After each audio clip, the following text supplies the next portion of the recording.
유치 실패가 왜 실패했습니까? 외교, 정보 다 이게 빵점이라고 하는 것을 증명한 거 아닙니까? 디플로매트라고 하는 외교 전문 매체가 분석 기사를 냈습니다. 윤 정부의 뒤죽박죽 외교를 보여준 것이다. 그렇게 얘기를 한 겁니다. 매체가 분석까지 해가지고요. 한국 정부와 언론만 완전히 다른 이야기를 하고 있었고 집단적 편견, 확증 편향에 빠져 있었다. 이렇게 분석합니다. 그걸 지금 모르는 사람이 한 사람밖에 없는 것 같아요. 국민들은 다 아는데. 지금 유희경님, 재벌들 데리고 떡볶이 먹방하면 경제가 살아난답니까? 유오키님, 거기 가서 떡볶이 먹으면 시장 경제가 삽니까? 그런 의견 주셨고요. 가이아님, 기업 총수들이 대통령과 시장 가서 떡볶이 먹는 나라가 있나요? 정말 궁금해요.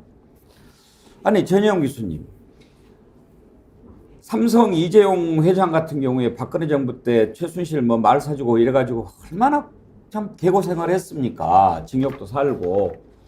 근데 이제 그걸 풀어주고 그랬으니까 가자. 뭐 그러면 또 거절할 수도 없을 거고. 그래도 이제 뭐 돈 주는 거는 이제 안 하겠죠. 이제 줬다가 오히려 더 당하니까. 그래도 대통령이 사우디 가자고, 뭐 프랑스 가자고 그러면 가야 되고, 부산 가서 떡볶이 먹자고 그러면 먹어야 되고. 참 속이 좀 안 좋을 거예요. 그렇죠. 윤석열 대통령의 문욱이 떡볶이 먹방과 이재용 회장의 출연으로 근본적으로 치유가 될 수가 없는 거죠. 외교력의 부재, 정보력의 부재라고 지금 지적을 하셨는데 너무 정확하신 말씀이고요. 저는 이 문제도 꼭 말씀을 드리고 싶습니다. 우리나라가 분단 국가이기 때문에 해외 매체들이 굉장히 주목하는 부분 중에 하나가 안보 리스크도 분명히 영향이 있거든요. 그래서 평창 동계올림픽을 돌아보면 뭐 그 전에도 뭐 실패할 거다 우려가 있었지만 성공할 수 있었던 큰 요인 중에 하나가 북한 선수단이 참여하고 그리고 굉장히 안전면에서 여러 가지 잘 되어 있다라는 확신을 많이 심어주면서 평창 동계올림픽은 평화올림픽, 정말 안전하게 성공한 올림픽이라고 극찬을 받았습니다. 그런데 윤석열 대통령은 일단 외교도 잘 못했고요. 정보도 부족했고요. 남북 관계도 더 긴장만 높아졌습니다. 도대체 해외에 있는 국가들이 안심하고 저기에 보낼 수 있냐라는 의문을 제기할 수밖에 없었고 특히나 이태원 참사 발생한 이후에 제대로 문제 짚고 해결하려는 노력보다는 또 전 정부 탓하고 물타기 하려고 하지 않았습니까? 이런 여러 가지가 겹치면서 결국은 윤석열 정부 믿을 수 없다라는 불안감을 점점 확산시킨 한 요인으로 봤습니다. 이게 무슨 떡볶이 먹방하고 이재용 회장이 부산 간다고 해결될 수 있는 문제냐? 저는 이렇게 지적을 하고 싶고요. 또 하나 제가 굉장히 시민들의 아픈 글을 한번 봤습니다. 올해가 가기 전에 윤석열 대통령이 꼭 만나야 될 사람들은 안 만나고 부산 가서 휴하고 있다. 첫 번째, 이태원 참사 유가족입니다. 특별법 제정을 위해서 지금 농성하고 이러고 계시는 분들 도대체 언제까지 안 만날 건지 묻고 싶고요. 두 번째, 야당 대표입니다. 도대체 야당 대표하고 만나지 않으면서 무슨 통합을 하고 무슨 협치를 통해서 경제 발전을 이룰 건지 전 이해를 할 수가 없고요. 성공을 하셔도 야당 대표를 만나야 되지만 실패를 한 뒤에는 더더군다나 국력을 모으기 위해서 야당과 손을 잡아야 되는데 그런 건 안 하고서 어떻게 부산에 약속한 공약을 국회에서 통과시킬 수 있다라는 건지 앞뒤가 전혀 맞지 않는 행보라고 생각합니다.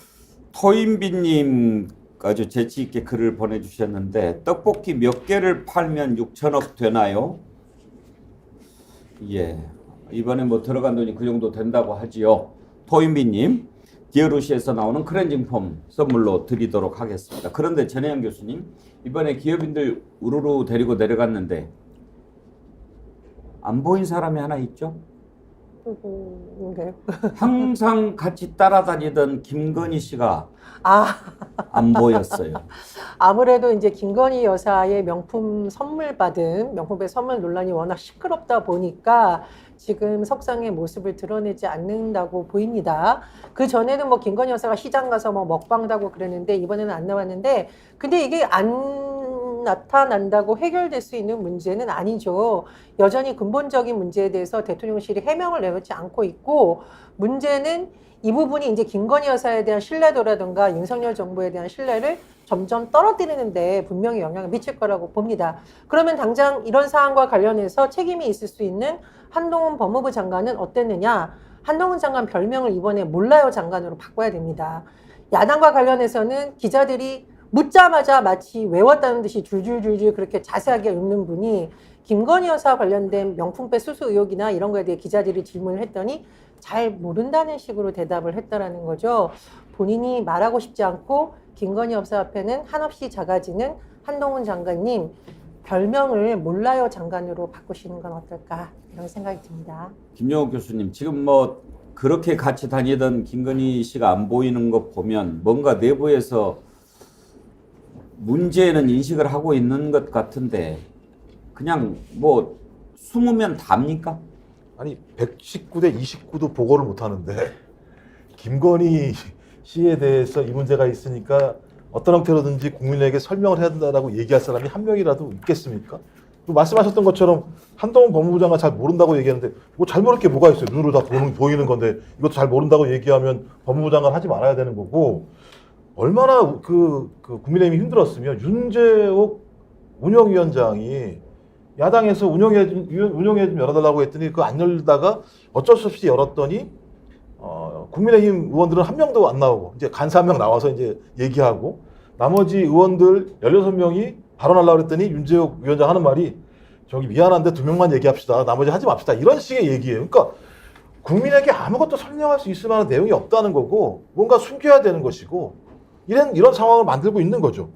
그러니까 전 더 불쌍한 사람이 이재용 회장이었어요. 제가 불쌍하다는 말도 이상합니다만 가서 한 얘기가 오늘 우리는 부산의 도전과 꿈을 위해 또다시 원팀 코리아로 하나가 되었다. 이것도 웃겨요. 119대 29를 지고 난 다음에 또 뭘 원팀을 왜 만들어요? 그다음에 부산의 도전에 우리 기업과 삼성도 늘 함께하겠다. 아니 삼성 임직원들이 무슨 잘못이 있습니까? 여기에 다시 또 함께하게 해요.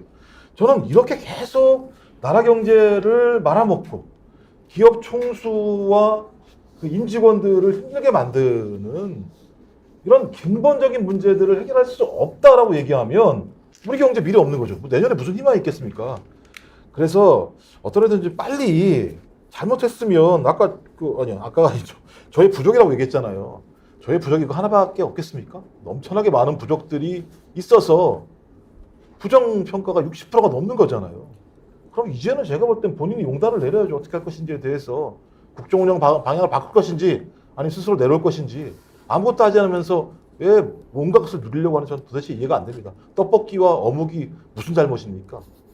하여튼 뻔히 보이는 그런 행보인데 기업인들 데리고 내려간 것과 관련해서 부산 지역의 한 중견 언론인이 얘기한 내용을 소개해드리면 재벌 총수를 동행한 건 부산이 경제 이슈에 대한 갈망이 그 어느 지역보다 크다는 걸 인지했기 때문인 것 같다. 그런데 효과가 있을지는 반반이다. 부산 경제를 챙기겠다는 의미로 받아들일 수도 있지만 그 대기업들이 부산에 그동안 해준 게 하나도 없다. 공수표처럼 생각될 수도 있을 것 같다. 산업은행 이전과 같은 부분은 지지부진하다. 대통령이 약속한 것 치고는 지역에서 느끼는 바가 적다. 그렇게 지적을 합니다. 김건희 씨는 이번에 안 내려갔는데 보스 형님 TV님 앞으로 김건희 여사라고 하지 말고 김건희 수사라고 해주세요. 항구입니까? 항우입니까? HANGOOID 쓰시는 분 떡볶이 먹지 말고 과메기 먹어. 예.